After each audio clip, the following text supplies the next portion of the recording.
the Sci-Fi Invasion. I'm your host, Joey Hollywood, and I'm trying to get through all 50 movies in this 50 movie box set from Mill Creek in 50 weeks.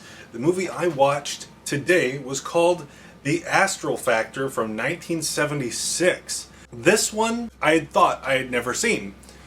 And as the movie went on, it felt really familiar. And it wasn't until like maybe an hour into the movie that I realized I had not only seen this movie, but I had seen it in theaters in San Francisco with live commentary from the cast of Cinematic Titanic. And the specific scene, and I know I'm getting ahead of myself, I'm not talking about the plot just yet, but the specific scene, there's a scene where someone spins something, and Frank Conniff, the guy who plays TV's Frank in Mystery Science Theater, he makes like a noise every time the thing spins.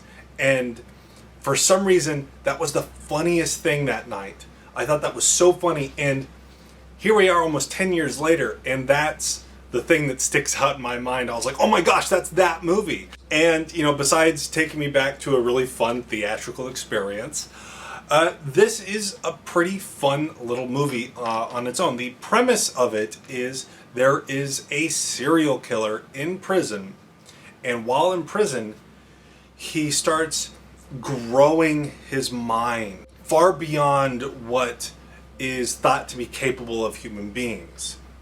You see, he can now astrally project himself, he can control things with his mind, he can control the way light interacts with him, thus making him invisible. This is an invisible killer movie. Less so like The Invisible Man and more so like Hollow Man. He is a serial killer who has serious mommy issues, and he's going around killing attractive models because his mother, who was abusive towards him, was an attractive model. And every time he kills one of them, either strangling or killing with his mind, he calls them mother. As cheap as some of these scenes are, some of them are actually kind of disturbing. This movie has an almost TV movie-like quality from the 70s, which I think has some of the best TV movies out there. The 1970s was the golden age of television movies. I made a big video about Kolchak the Night Stalker. That's one of my favorites, but it's not limited to that. There's a lot of amazing TV movies. Just this year, All Quiet on the Western Front won an Oscar, I think, for Best Cinematography. Don't quote me on that. But the last remake of All Quiet on the Western Front, which was pretty good in my recollection, came out in the 70s, had Ernest Borgnine and the guy who played John Boy Walton. That's a great movie. The 70s just had a plethora of fantastic television films. So much so that they put them in theaters after their success on television. But I'm getting a little ahead of myself. This feels like a television movie from the 70s, and that's a positive thing. That's a good thing in my book. And it's, it's like a 70s detective movie. There's a cop he kind of plays fast and loose with the rules. He's got a really attractive girlfriend who seems like the perfect girl, but the running gag is she can't cook. She's like a horrible cook. There's a part where she makes him a birthday cake, and he can't even cut through the cake.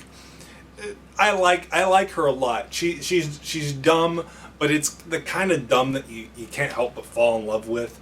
There's a lot of character to this movie. I have to admit, the ending is not as great as the rest of the film. I didn't like it as much. It felt a little kind of hokey. It felt less like a TV movie and more like, I don't know, like an episode of, like a week episode of Knight Rider or Automan. It just felt kind of, it felt lesser than the rest of the movie. But I liked it. I like detective movies. I like movies about serial killers. I like science fiction.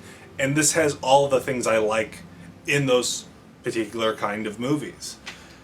And I had a blast watching it. I think this is definitely one of the highlights of the set. I think you could watch this as an entertaining flick, or you could also watch it as like a bad movie night with friends. And I think that's really why you would get like a box set like this, is because you want to watch some cheese. And this delivers on the cheese, but it also I think there's also a little substance there to enjoy. But it does have its negative aspects. The special effects are laughably bad, but I don't really consider that to be a bug. I think that's a feature.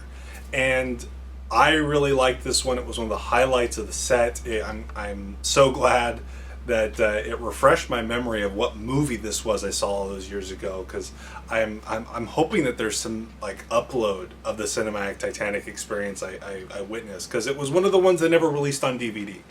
But yeah, I had a blast with this one. If you can find the cinematic Titanic commentary version, watch it. I don't know if it's available. I looked online. It seems a little fuzzy whether or not it is or isn't. But yeah, watch this one with or without commentary. It's a lot of fun. I liked it.